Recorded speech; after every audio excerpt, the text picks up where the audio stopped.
నమస్తే, welcome to TV 15 news. ముందుగా headlines. పౌరసత్వ సవరణ చట్టం 2019 సిఏఏను అమల్లోకి తీసుకువచ్చిన కేంద్రం. నోటిఫికేషన్ విడుదల. సికింద్రాబాద్ విశాఖ మధ్య 2 వందే భారత్ రైలును ప్రారంభించిన మోదీ. సికింద్రాబాద్ స్టేషన్లో పచ్చ జెండా ఊపిన కిషన్ రెడ్డి. నా ప్రభుత్వాన్ని కాపాడే బాధ్యత మాదేనని బీఆర్ఎస్ ఎమ్మెల్యేలే నా దగ్గరకు వచ్చి చెబుతున్నారు. సంచలన వ్యాఖ్యలు చేసిన సీఎం రేవంత్ రెడ్డి. శత్రు భయంకర అగ్ని 5 క్షిపణి ప్రయోగం విజయవంతం. గర్విస్తున్నామన్న ప్రధాని మోదీ. రిపబ్లిక్ పార్టీ తరఫున మరోసారి అధ్యక్ష బరిలోకి డొనాల్డ్ ట్రంప్. క్యాపిటల్ భవనంపై దాడిలో అరెస్ట్ అయిన వారిని విడిపిస్తానన్న మాజీ అధ్యక్షుడు. లాభాలతో ప్రారంభమైన స్టాక్ మార్కెట్లు. లాభాల్లో టీసీఎస్, టెక్ మహీంద్రా, ఇన్ఫోసిస్, మారుతి షేర్లు. వచ్చే నవంబర్లో జరగనున్న అమెరికా అధ్యక్ష ఎన్నికల్లో రిపబ్లిక్ పార్టీ తరపున మరోసారి అధ్యక్ష అభ్యర్థిగా మాజీ అధ్యక్షుడు డొనాల్డ్ ట్రంప్ బరిలోకి దిగనున్నారు. అయితే తాజాగా ట్రంప్ సంచలన వ్యాఖ్యలు చేశారు. ఒకవేళ ఈసారి తాను అధ్యక్షుడిగా ఎన్నికైతే మొదట చేసే పనిలో 2021లో క్యాపిటల్ భవనంపై జరిగిన దాడిలో అరెస్ట్ అయి జైలుకెళ్లిన వారిని విడిపించడం ఉంటుందని తెలిపారు. ఈ సందర్భంగా జైలులో శిక్ష అనుభవిస్తున్న వారిని ఆయన బందీలుగా పేర్కొన్నారు. సరిహద్దులను మూసివేయడం, అన్యాయంగా జైల్లో పెట్టిన జనవరి 6 బందీలను విడిపించడం మీ తదుపరి అధ్యక్షుడిగా నేను తీసుకునే తొలి నిర్ణయాలు అని తన ట్రూత్ సోషల్ మీడియా పోస్టు పెట్టారు. తీవ్ర వ్యతిరేకతలు ఉన్నప్పటికీ పౌరసత్వ సవరణ చట్టం 2019ను కేంద్ర ప్రభుత్వం అమల్లోకి తీసుకువచ్చింది. ఈ మేరకు కేంద్ర హోంమంత్రిత్వ శాఖ నేడు సిఏఏ అమలుపై నోటిఫికేషన్ విడుదల చేస్తుంది. ఈ చట్టం ప్రకారం పొరుగు దేశాలైన బంగ్లాదేశ్, పాకిస్తాన్, ఆఫ్ఘనిస్తాన్ల నుంచి ముస్లిమేతరులు వలస వస్తే వారి వద్ద సరైన పత్రాలు లేకపోయినా భారతదేశ పౌరసత్వం ఇచ్చేందుకు సిఏఏ ఉపయోగపడుతుంది. 2014 డిసెంబర్ 31కి ముందు ఈ 3 దేశాల నుంచి భారత్లో ప్రవేశించిన హిందువులు, సిక్కులు, బౌద్ధులు, క్రైస్తవులు, పార్సీలు, జైనులు భారత పౌరసత్వం పొందేందుకు సిఏఏ ఉపకరిస్తుంది. 2019లో సిఏఏ చట్టం తీసుకువచ్చారు. పార్లమెంటులో దీనిపై విపక్షాలు తీవ్ర స్థాయిలో నిరసనలు వ్యక్తం చేశాయి. ఉభయ సభల్లో బీజేపీకి ఉన్న బలం దృష్ట్యా సిఏఏకి పార్లమెంట్ ఆమోదం లభించడంతో రాష్ట్రపతి కూడా రాజముద్ర వేశారు. భారత్ రక్షణ రంగ చరిత్రలో అరుదైన ఘట్టం నమోదైంది. అగ్ని 5 క్షిపణ ప్రయోగం విజయవంతమైంది. ఈ క్షిపణిని పూర్తి దేశీయంగా అభివృద్ధి చేశారు. దీన్ని మొదటిసారిగా గాల్లోకి పంపగా అంచనాలను అందుకుంటూ డిఆర్డీఓ శాస్త్రవేత్తలను ఆనందానికి గురిచేసింది. ఈ ప్రాజెక్టును మిషన్ దివ్యాస్త్రంగా పేర్కొంటుంది. అగ్ని 5 క్షిపణిలో multiple independently targetable reentry vehicle technology వినియోగించారు. ఎంఐఆర్బి టెక్నాలజీతో రూపొందించిన క్షిపణిని ఒక్కసారి ప్రయోగించాక అందులోని వార్ హెడ్ పలు శాఖలుగా విడిపోయి అత్యంత ఖచ్చితత్వంతో లక్ష్యాన్ని పూర్తిగా నాశనం చేస్తుంది. మొట్టమొదటి ప్రయోగం విజయవంతమైన నేపథ్యంలో ప్రధాని నరేంద్ర మోదీ డిఆర్డీఓ సైంటిస్టులను అభినందించారు. డిఆర్డీఓ శాస్త్రవేత్తలు చేపట్టిన మిషన్ దివ్యాస్త్ర పట్ల గర్విస్తున్నానని తెలిపారు. సికింద్రాబాద్ విశాఖ మధ్య 2 వందే భారత్ రైలును ప్రధాని మోదీ ప్రారంభించారు. ప్రధాని మోదీ వర్చువల్ గా రైలును ప్రారంభించగా సికింద్రాబాద్ ప్లాట్ఫామ్ నెంబర్ 10పై వందే భారత్ రైలుకు కేంద్ర మంత్రి కిషన్ రెడ్డి, రైల్వే ఉన్నతాధికారులు పచ్చజెండా ఊపారు. ఈ నెల 12న ఈ రైలు ప్రయాణికులకు అందుబాటులోకి రానుంది. వారానికి 6 రోజుల పాటు ఈ రైలు 2 రాష్ట్రాల మధ్య పరుగులు పెట్టనుంది. గురువారం నాడు ఈ రైలు నడవదు. వరంగల్, ఖమ్మం, విజయవాడ, రాజమండ్రి, సామర్లకోట రైల్వే స్టేషన్లలో రైలు ఆగుతుంది. మొత్తం 530 మంది ప్రయాణికులు ఈ రైల్లో ప్రయాణించవచ్చు. 2 తెలుగు రాష్ట్రాల మధ్య నడుస్తున్న 3వ వందే భారత్ రైలు ఇది. సికింద్రాబాద్, వైజాగ్ మధ్య 2 రైలు కాగా మరొకటి సికింద్రాబాద్, తిరుపతి మధ్య తిరుగుతోంది. కాపు సామాజిక వర్గానికి చెందిన వారంతా ప్రజాశాంతి పార్టీలో చేరాలని ఆ పార్టీ అధ్యక్షుడు కేఏ పాల్ పిలుపునిచ్చారు. కాపు నేత ముద్రగడ పద్మనాభంను తమ పార్టీలోకి ఆహ్వానించడం పలుకుతున్నామని తెలిపారు. ముద్రగడ ఆలోచించి నిర్ణయం తీసుకోవాలని తెలిపారు. ఉండవల్లిలో చంద్రబాబు ఇంటి ముందు నుంచి తన కారులో వెళ్తూ అక్కడ తన వాహనాన్ని ఆపారు. ఆ సమయంలో చంద్రబాబు, కేంద్ర మంత్రి షేకావత్, జనసేనాని పవన్ కళ్యాణ్లు చర్చలు జరుపుతున్నారు. ఈ సమయంలో చంద్రబాబు ఇంటి ముందు పాల్ కాసేపు హల్చల్ చేశారు. పాల్ రావాలి, పాలన మారాలి అంటూ నినాదాలు చేశారు. చంద్రబాబు నుంచి ప్రజలు కొత్తగా ఏమీ ఆశించడం లేదని పాల్ తెలిపారు. ఇప్పటికే చంద్రబాబు పాలనను చూసిన ప్రజలు విసిగిపోయారని చెప్పారు.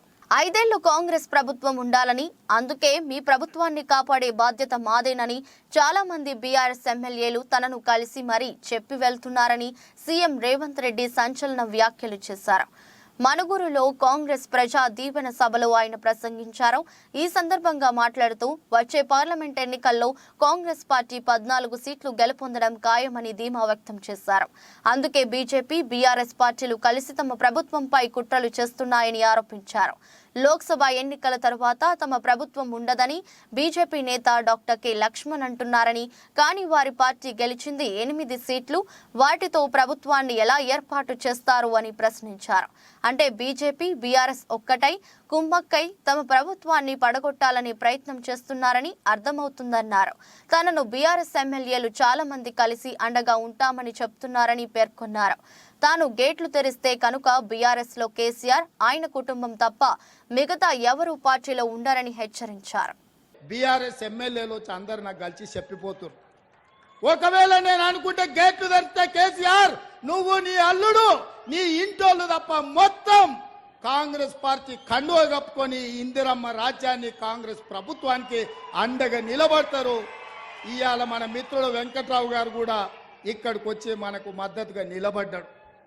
అంటే మేము మర్యాదపూర్వకంగా రాజకీయ నీతిజ్ఞతో ఇవాళ రాజకీయాలు చేయాలనుకుంటున్నాం.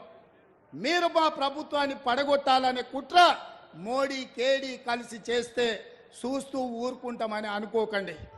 మాకు తెలుసు, లోతు తెలుసు, ఎత్తు తెలుసు, పెడితే ఎక్కడికి వెళ్ళుద్దో కూడా తెలుసు బిడ్డ. మాకు అనుకుంటున్నారేమో మీరు అల్లా తప్పకు వచ్చిండు, అయ్య పేరు చెప్పుకుండాని. బిడ్డ నల్లమల నుంచి తొక్కుకుంటా ప్రగతి భవన్ లో బద్దలు కొట్టి నిన్ను బజార్లకు ఇడిచి ఇందిరమ్మ రాజ్యం, కాంగ్రెస్ ప్రభుత్వాన్ని తీసుకొచ్చినాం. అందుకే చివరిగా ఒక్క మాట చెప్పదలుచుకున్నా, మాతో గోక్కోవద్దు బిడ్డ, గోక్కున్నాడు ఎవడు బాగుపడాలి. చాలా మంది ఇట్లా అనుకున్నారు. సత్యసాయి జిల్లా మడకశిర నియోజకవర్గం తెలుగుదేశం పార్టీ కార్యాలయం నందు డాక్టర్ సునీల్ కుమార్ మాట్లాడుతూ రాష్ట్రంలో నెలకొన్న క్లిష్ట పరిస్థితుల ఆధారంగా అధినేత చంద్రబాబు నాయుడు పొత్తు నిర్ణయం తీసుకున్నారు. వైసీపీ నిరంకుశ పాలనను తుదముట్టించేందుకు బీజేపీ, టీడీపీ, జేఎస్పీ కలిసి పోటీ చేయనున్నాయి. జగన్ రెడ్డి పాలనలో ఆంధ్రప్రదేశ్ ఆర్థిక సంక్షోభంలోకి నెట్టబడింది. అప్పులాంధ్రప్రదేశ్గా మార్చింది ఈ జగన్ రెడ్డి ప్రభుత్వం. కులంతో సంబంధం లేకుండా బీసీలు, ఎస్సీ, ఎస్టీలపై దాడులు జగన్ రెడ్డి ప్రభుత్వంలో జరిగాయి. వైసీపీ పాలనలో ప్రభుత్వం అంటే కేవలం జగన్ రెడ్డి, విజయసాయి రెడ్డి, సజ్జల రామకృష్ణారెడ్డి, ధనుంజయ రెడ్డిగా మారింది. ఈ ప్రభుత్వంలో బీసీలను ఎంత హీనంగా చూశారో వైఎస్ఆర్సీపీ బీసీసీఎల్ అధ్యక్షుడు జంగా కృష్ణమూర్తి మాటల్లోనే విందాం. బీసీలను తెలుగుదేశం పార్టీ పుట్టినిల్లు లాంటిది. మొన్న జరిగిన జయహో బీసీ కార్యక్రమం ద్వారా మరోసారి రుజువైంది. ఇంత అరాచక జగన్మోహన్ రెడ్డి ప్రభుత్వాన్ని గద్దెదింపేందుకు 3 పార్టీలు కలిసి వచ్చే ఎన్నికల్లో పోటీ చేయనున్నాయి. తెలుగుదేశం పార్టీపై కేంద్రంలో ఉన్న బీజేపీ పెద్దలకు కూడా నమ్మకం కలిగింది.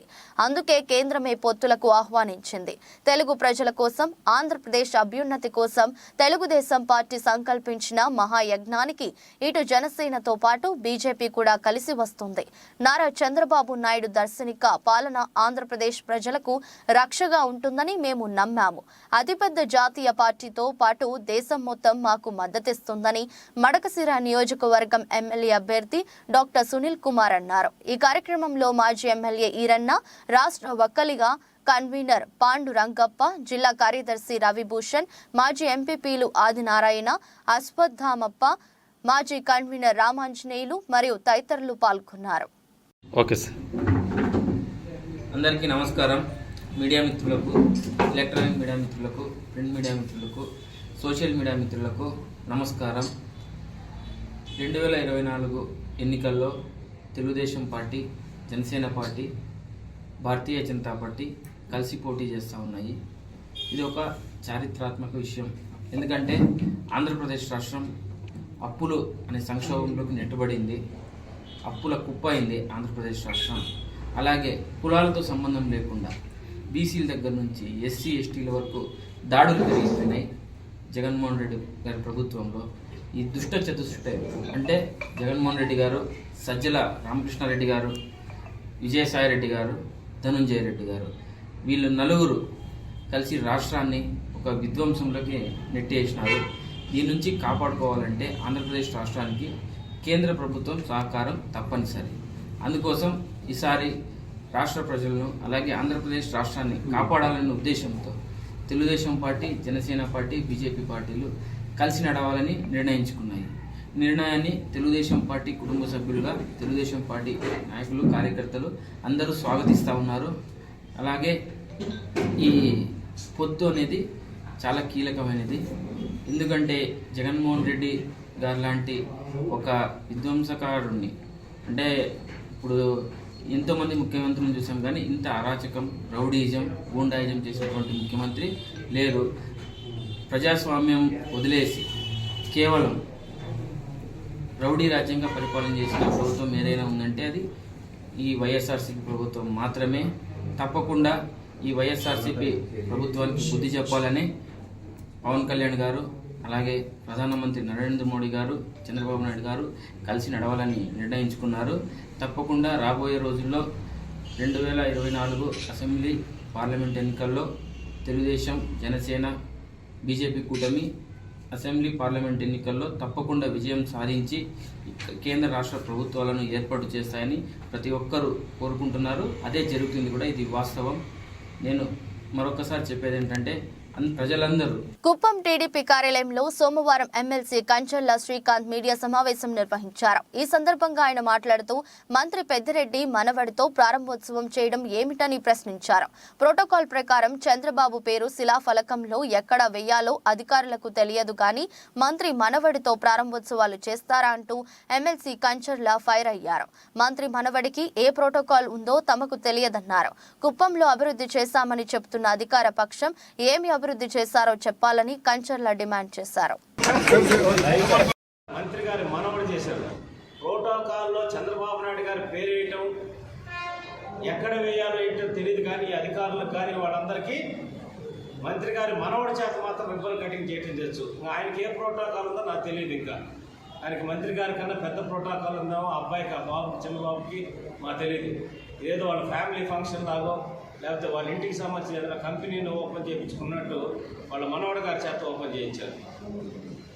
అంటే ఇదేదో ప్రజాస్వామ్యం, ఒక సిస్టము అనే దానికి గౌరవం లేకుండా ఇష్టారాజ్యంగా చేసుకుంటూ వెళ్తున్నారు. మీరు చేసేటటువంటి అన్నింటినీ కూడా ప్రజలు గమనిస్తూ ఉన్నారు. అదేమంటే అభివృద్ధి కుప్పం అభివృద్ధి చేసామని చెప్తున్నాం. నేను చెప్తున్నా, ఏం అభివృద్ధి చేశారు మీరు? మీకు సవాల్ విసురుతున్నా, 60 కోట్లు ముఖ్యమంత్రి గారు 1.5 సంవత్సరం క్రితం కుప్పం 66 కోట్లు డెవలప్మెంట్ కోసం రిలీజ్ చేశారని చెప్పారు. 66 కోట్లు 1.5 సంవత్సరంలో మీరు ఖర్చు పెట్టారా? ఖర్చు పెట్టుంటే శ్వేతపత్రం రిలీజ్ చేయండి, అప్పుడు ఒప్పుకుంటాం మేము నిజంగా మీరు ఏదైనా చేశారని చెప్పేసి. మేము వేసిన డ్రైనేజీలు పగలగొట్టి అవి సగం కట్టి అవి రాక దోమలు ఇవన్నీ ఇచ్చేస్తూ ఇబ్బంది పడుతూ ఎన్ని రకాలుగా ఇచ్చేశారు. మహబూబ్ నగర్ జిల్లా కేంద్రంలో పోలీస్ కవాతు నిర్వహించారు. రాబోయే పార్లమెంట్ ఎన్నికల దృష్ట్యా ఎలాంటి అవాంఛనీయ సంఘటనలు జరగకుండా ముందస్తుగా మహబూబ్ నగర్ జిల్లా పట్టణ కేంద్రంలో 2 టౌన్ పోలీస్ స్టేషన్ ఆధ్వర్యంలో సిఐ సురేష్ కుమార్ ఆధ్వర్యంలో ఐటీబీపీ కేంద్ర బలగాలు ఫ్లాగ్ మార్చ్ నిర్వహించారు. ఈ సందర్భంగా సిఐ సురేష్ కుమార్ మాట్లాడుతూ రాబోయే పార్లమెంట్ ఎన్నికల దృష్ట్యా జిల్లా ఎస్పీ ఆదేశాల మేరకు ఎలాంటి అవాంఛనీయ సంఘటనలు జరగకుండా ప్రజలు స్వేచ్ఛగా, నిర్భయంగా తమ ఓటు హక్కును వినియోగించుకునే పరిస్థితిని కల్పించడంలో భాగంగా ఈ కవాతు నిర్వహించడం అయిందని తెలిపారు. ఈ కార్యక్రమంలో మహబూబ్ నగర్ ఎస్ఐ డి స్వామి, పోలీసులు తదితరులు పాల్గొన్నారు. ఎస్పీ గారి ఆదేశాల ప్రకారంగా ఈరోజు 2 టౌన్ లిమిట్స్లో ఈ ఫ్లాగ్ మార్చ్ నిర్వహించడం జరుగుతున్నది. ఇందులో భాగంగా ఎలక్షన్స్లో 2024 ఎలక్షన్స్ సజావుగా జరిగేదానికి ప్రజల్లో మన చైతన్యపరిచి వాళ్ళు తమ ఓటు హక్కును భయభ్రాంతులకు గురి కాకుండా సద్వినియోగం చేసుకునేదానికి ఉపయోగపడే విధంగా ఈ ఫ్లాగ్ మార్చ్ నిర్వహించడం జరుగుతున్నది. Thank you. వినుకొండ పట్టణంలోని వైఎస్ఆర్ కాంగ్రెస్ పార్టీ కార్యాలయం నందు వినుకొండ శాసనసభ్యులు బొల్లా బ్రహ్మనాయుడు ఆధ్వర్యంలో వైఎస్ఆర్ కాంగ్రెస్ పార్టీ ఆవిర్భావ దినోత్సవ వేడుకలు ఘనంగా జరిగాయి. ఎమ్మెల్యే కార్యాలయం ముందు వైఎస్ఆర్ కాంగ్రెస్ పార్టీ జెండాను ఎగురవేసి అనంతరం దివంగత నేత వైఎస్ రాజశేఖర రెడ్డి విగ్రహానికి పూలమాలలు వేసి ఘనంగా నివాళులర్పించారు. శాసనసభ్యులు బొల్లా బ్రహ్మనాయుడు అనంతరం కార్యకర్తలతో కలిసి కేక్ కట్ చేసి సంబరాలు జరుపుకుని మీడియాతో మాట్లాడారు. ఏమేస్తారో నీకు బాగా తెలుసు. ఇక్కడ ఎక్కడ ఏముందో ఎక్కడ ఏమి లేదో ప్రజలు చూస్తున్నారు. ఈ నియోజకవర్గం నుంచి 350 బస్సులు వెళ్ళి నువ్వు లెక్క చూసుకో. నీలాగా డబ్బులు ఇచ్చే తీసుకెళ్ళినటువంటి పరిస్థితి కాదు. స్వచ్ఛంగా, నికాలస్సుగా, నిబద్ధతగా, ప్రేమతో జగన్మోహన్ రెడ్డి గారికి ప్రేమతో వచ్చారు. ప్రేమతో, ఆదరణతో ఈనకొండ నియోజకవర్గం పూర్తి స్థాయిలో మీరు అది చూసి ఇక్కడ మీకు వణికి అక్కడ మాట్లాడుతున్నారు. మేము మంత్రి అవుతాం అని చెప్తుండు. ఆ వైశాస్త్రి మీ సంగతి చూస్తాం, మీ వ్యాపారాలు ఎట్లా చేస్తారో అని చెప్తుండు. వైశాస్త్రి అందరిని బెదిరిస్తుండు, వ్యాపార వర్గాలను బెదిరిస్తుండు. మీరు రాకపోతే మీ సంగతి చూస్తాను, నేనే మంత్రిని అవుతాను అంటుండు. యాడా నువ్వు మంత్రి? యాడా నీ మంత్రి కాదు, నువ్వు మంత్రి కాదు, నువ్వు ముఖ్యమంత్రి కాదు. ఆ స్థాయి కదా నీదని నువ్వు అనుకుంటున్నావు. నీది అక్రమంగా నిల్వ ఉంచిన మందులతో పాటు తేదీ దాటిన మందులు విక్రయిస్తున్న ఔషధ దుకాణాలపై డ్రగ్స్ అధికారులు సూర్యాపేట జిల్లా కోదాడ పట్టణంలో దాడులు చేపట్టారు. 4 బృందాలుగా ఏర్పడిన అధికారులు పలు దుకాణాలు, ఆసుపత్రుల్లో ఏకకాలంలో సోదాలు నిర్వహించారు. అక్రమంగా నిల్వ ఉంచిన తేదీ దాటిన 33.68 లక్షల విలువైన మందులను అధికారులు సీజ్ చేశారు. భారీ మొత్తంలో మందులు పట్టుబడటంతో కోదాడలో చర్చనీయాంశంగా మారింది. డ్రగ్స్ విజిలెన్స్ అధికారులు విలేకరులతో మాట్లాడుతూ లైసెన్స్ లేకుండా మందులను నిల్వ ఉంచిన గోడౌన్లను సీజ్ చేశామన్నారు. నిబంధనలు అతిక్రమించే మెడికల్ షాప్స్, ఆసుపత్రులపై కఠిన చర్యలు తీసుకుంటామని, స్వాధీనం చేసుకున్న డ్రగ్స్ ను కలెక్టర్ కార్యాలయంకు తరలిస్తామన్నారు. ఈరోజు గౌరవ డీజీ గారు కమలాసన్ రెడ్డి గారి ఆదేశాల మేరకు మరియు మా డిప్యూటీ డైరెక్టర్ రాజవర్ధనాచారి గారి ఆదేశాల మేరకు 2 అసిస్టెంట్ డైరెక్టర్లు మరియు 6 డ్రగ్స్ ఇన్స్పెక్టర్ల సమక్షంలో ఈరోజు కోదాడలో జాయింట్ రైడ్స్ నిర్వహించడం జరిగింది. దీనిలో దాదాపు 33 లక్షల చిల్లుకు విలువ కలిగినటువంటి డ్రగ్స్ని సీజ్ చేయడం జరిగింది. దీంట్లో కొన్ని ఎక్స్పైరీ మందులు, తర్వాత కొన్ని నిల్వ ఉంచినటువంటి మందులు, గోడౌన్లో నిల్వ ఉంచిన మందులను మేము సీజ్ చేశాము. ఈరోజు వీటిని రేపు కోర్టులో హాజరుపరిచి తదుపరి చర్యలు మేము తీసుకోగలుగుతాం. దీని మీద అంటే దాన్ని మీరు మందులు ఎలా గుర్తు చేశారు? అంటే ఎక్స్పైరీ డేట్ అయిపోయిందా లేకపోతే అంటే వీళ్ళకు ఇక్కడ నిల్వ చేసుకోవడానికి కావాల్సినటువంటి ఎటువంటి అధికార పత్రాలు అంటే డ్రగ్ లైసెన్స్ లేవు. డ్రగ్ లైసెన్స్ లేకుండా వీళ్ళు నిల్వ ఉంచుకున్నారు. సో దాన్ని మేము డ్రగ్ లైసెన్స్ లేదు కాబట్టి వాటిని మేము సీజ్ చేసాము ఈరోజు. తేదీ దాటిపోయిన మందులు ఏమన్నా? అవునండి, ఇందులో తేదీ దాటిపోయిన మందులు, ఎక్స్పైరీ మందులు కూడా ఉన్నాయి. దీంట్లో చాలా వరకు ఎక్స్పైరీ మందులు ఒక 40% వరకు ఉన్నాయి. దాన్ని కూడా మేము సీజ్ చేసాం. వాటిని కూడా మేము కోర్టులో 4 ప్రదేశాల్లో చేసాం సార్. ఇక్కడ ఒక హాస్పిటల్ కూడా ఉంది. ఒక హాస్పిటల్లో తర్వాత గోడౌన్స్లలో కూడా మేము వాటిని సీజ్ చేసాం.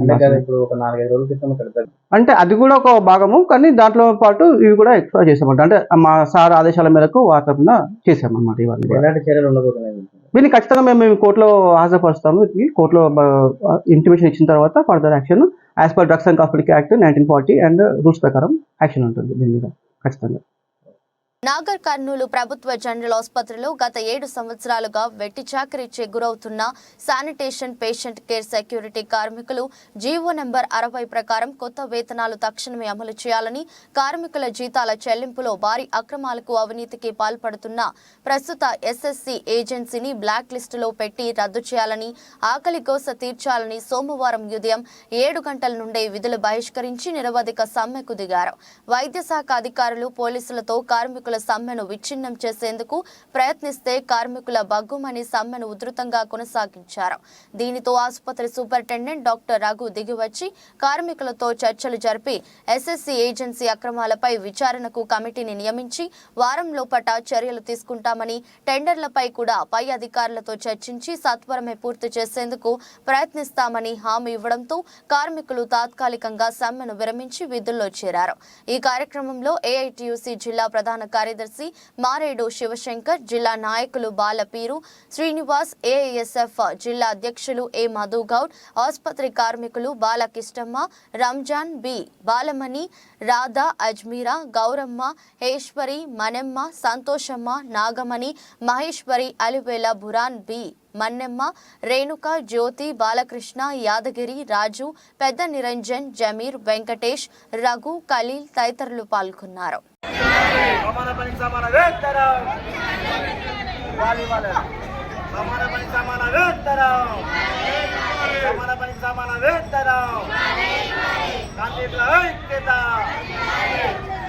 ఆసుపత్రి కార్మికులకు జీతాలు వెంటనే, ఆసుపత్రి కార్మికులకు జీతాలు వెంటనే, ఇవ్వాలి పెరిగిన కొత్త జీతం వెంటనే, ఇవ్వాలి పెరిగిన కొత్త జీతం ఆసుపత్రి కార్మికులకు వెంటనే, రక్షించాలి ఆసుపత్రి కార్మికుల పట్ల మొండి వైఖరి, రక్షించాలి ఆసుపత్రి కార్మికుల పట్ల మొండి వైఖరి,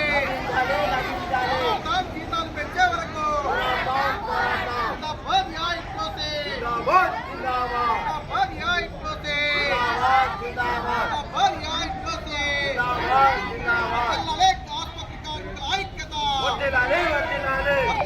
ఆసుపత్రి కార్మికుల ఐక్యత, ఆసుపత్రి కార్మికులకు జీతాలు, ఆసుపత్రి కార్మికులకు జీతాలు చెల్లించాలి, పెండింగ్ వేతనాలు చెల్లించాలి, పెండింగ్ వేతనాలు రద్దు చేయాలి, ఆసుపత్రి కార్మికుల పొట్ట కొడుతున్న ఎస్ఎస్సీ కంపెనీని వెంటనే రద్దు చేయాలి, ఆసుపత్రి కార్మికుల పొట్ట కొడుతున్న ఎస్ఎస్సీ కంపెనీని వెంటనే వేతనాలు పెంచే వరకు, ఆసుపత్రి కార్మికులకు జీతాలు పెంచే వరకు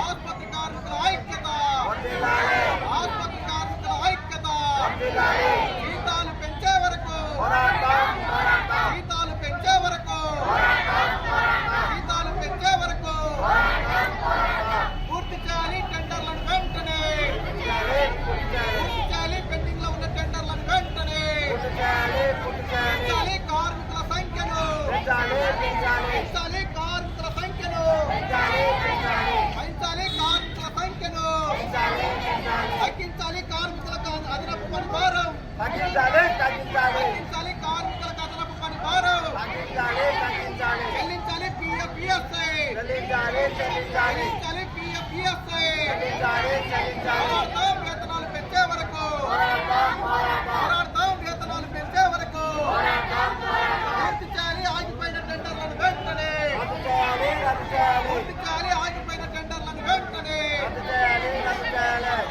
ఆసుపత్రి కార్మికుల పొట్ట కొట్టడు, ఆసుపత్రి కార్మికుల పొట్ట కొట్టడు,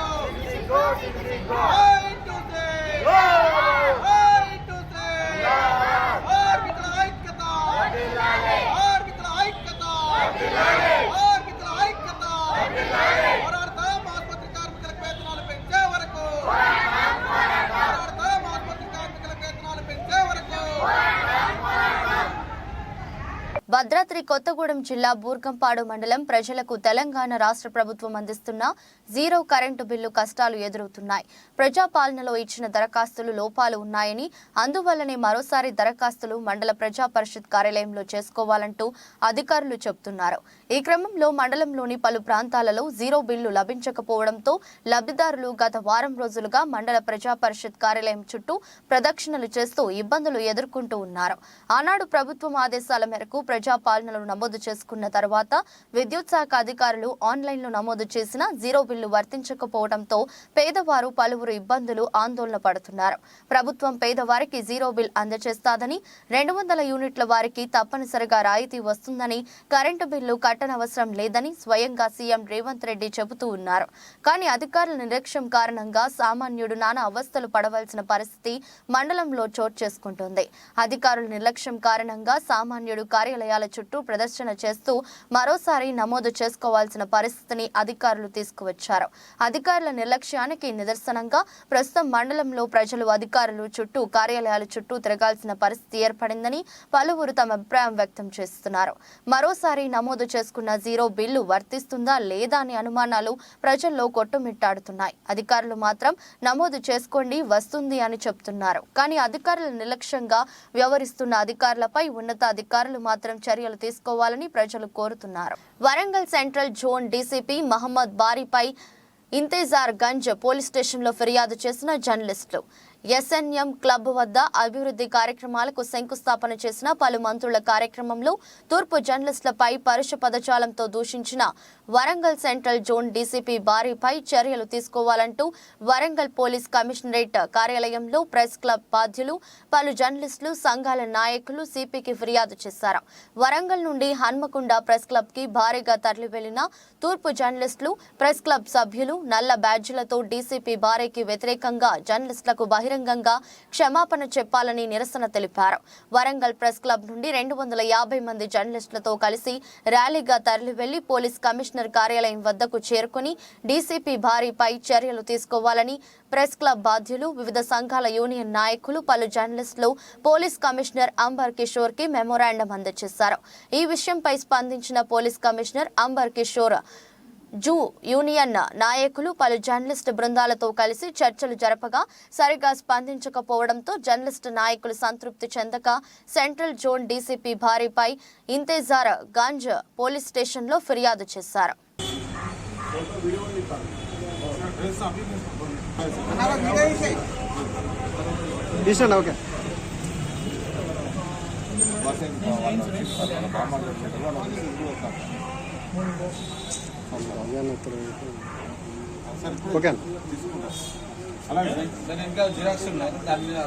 జర్నలిస్టుకు పేరున మొదటగా ధన్యవాదాలు తెలుపుతున్నాము. ఇక్కడ మన నిరసన కార్యక్రమం అయిపోయిన తర్వాత మనమంతా కూడా మన వాహనాలు, ద్విచక్ర వాహనాల పైన ర్యాలీగా కమిషనరేట్ కి వెళ్తాము. అక్కడ సిపిని కలిసి మనం ఒక వినతి పత్రం రెడీ చేసినాము. ఆ వినతి పత్రాన్ని ఇచ్చిన తర్వాత సిపి గారు చెప్పే సమాధానం సంతృప్తి చెందితేనే ఈ యొక్క నిరసన కార్యక్రమం అనేది మనం బంద్ పెట్టడం జరుగుతుంది. ఒకవేళ సిపి గారి సమాధానం మనకు సంతృప్తి చెందకుంటే ఈ యొక్క కార్యక్రమం అనేది వాళ్ళు దిగొచ్చే వరకు కూడా కొనసాగిస్తామని మీకు తెలియజేయడం జరుగుతుంది. ముఖ్యంగా జర్నలిస్టుల పైన దాడులు, ఈ జర్నలిస్టుల పైన నెట్టివేయడాలు, జర్నలిస్టుల పైన అకారణంగా దూషించడం అనేది ఇటీవల ఎక్కువ జరుగుతున్నది. మొన్న ఏదైతే శివరాత్రి రోజున ఈవెన్ అక్కడ 1000 స్తంభాల దేవాలయంలో కూడా మన జర్నలిస్టులకు చేతుల కెమెరాలు ఉన్నప్పటికీ వాళ్ళను తోసివేయడం జరిగింది. తర్వాత అంతకుముందు చంద్రశేఖర్ అనే ఆర్ఐ ఈటీవీ కెమెరామెన్ పైన దాడి చేయడం జరిగింది. అప్పటికి వాళ్ళు చర్యలు తీసుకుంటున్నారు. అప్పటి నుంచి ఇప్పటి వరకు ఎలాంటి చర్యలు తీసుకోలేదు. కాబట్టి మనం ఈ నిరసన కార్యక్రమానికి పిలుపునివ్వడం జరిగింది. అందరూ జర్నలిస్టు, వివిధ యూనియన్ల జర్నలిస్టు పెద్దలు, ప్రెస్ క్లబ్ బాధ్యులందరూ ఈ యొక్క ధర్నాలో పాల్గొంటున్నారు. వరంగల్ నుంచి, కాజ్పేట నుంచి అందరూ మిత్రులు కూడా వచ్చింది కాబట్టి ర్యాలీగా వెళ్దాము. అక్కడ కూడా వాళ్ళని మనం పర్మిషన్ మాట్లాడినాము. మనం ఏదైతే ప్రెస్ మీట్ హాల్ ఉంటుందో అక్కడికి పోయి మనం అందరం ఇట్లే ఉందాం. ఇక్కడ ఉన్న తర్వాత వాళ్ళు అక్కడికి సారు సిపి గారు బయటికి రావడమా, లేకుంటే మన నేతలు వాళ్ళ ఛాంబర్కి పోయి మాట్లాడడమా అక్కడ జరుగుతుంది. అక్కడ ఖచ్చితంగా మన డిమాండ్, నిన్న మన జర్నలిస్టు మిత్రుల పైన దుర్భాషలాడిన ఎంఏ బారీ బహిరంగంగా మన దగ్గరకు వచ్చి క్షమాపణ చెప్పేవారు. వార్తలు ముగించే ముందు మరోసారి హెడ్లైన్స్. పౌరసత్వ సవరణ చట్టం 2019 సిఏఏను అమల్లోకి తీసుకువచ్చిన కేంద్రం, నోటిఫికేషన్ విడుదల. సికింద్రాబాద్ విశాఖ మధ్య 2 వందే భారత్ రైలును ప్రారంభించిన మోదీ. సికింద్రాబాద్ స్టేషన్లో పచ్చి జెండా ఊపిన కిషన్ రెడ్డి. నా ప్రభుత్వాన్ని కాపాడే బాధ్యత మాదేనని బీఆర్ఎస్ ఎమ్మెల్యేలే నా దగ్గరకు వచ్చి చెబుతున్నారు. సంచలన వ్యాఖ్యలు చేసిన సీఎం రేవంత్ రెడ్డి. శత్రు భయంకర అగ్ని 5 క్షిపణి ప్రయోగం విజయవంతం, గర్విస్తున్నామన్న ప్రధాని మోదీ. రిపబ్లిక్ పార్టీ తరఫున మరోసారి అధ్యక్ష బరిలోకి డొనాల్డ్ ట్రంప్. క్యాపిటల్ భవనంపై దాడిలో అరెస్ట్ అయిన వారిని విడిపిస్తానన్న మాజీ అధ్యక్షుడు. లాభాలతో ప్రారంభమైన స్టాక్ మార్కెట్లు. లాభాల్లో టీసీఎస్, టెక్ మహీంద్రా, ఇన్ఫోసిస్, మారుతి షేర్లు. ఈ దృష్టి బులెటిన్ మరో బులెటిన్లో మళ్ళీ కలుద్దాం. అంతవరకు సెలవు. నమస్కారం.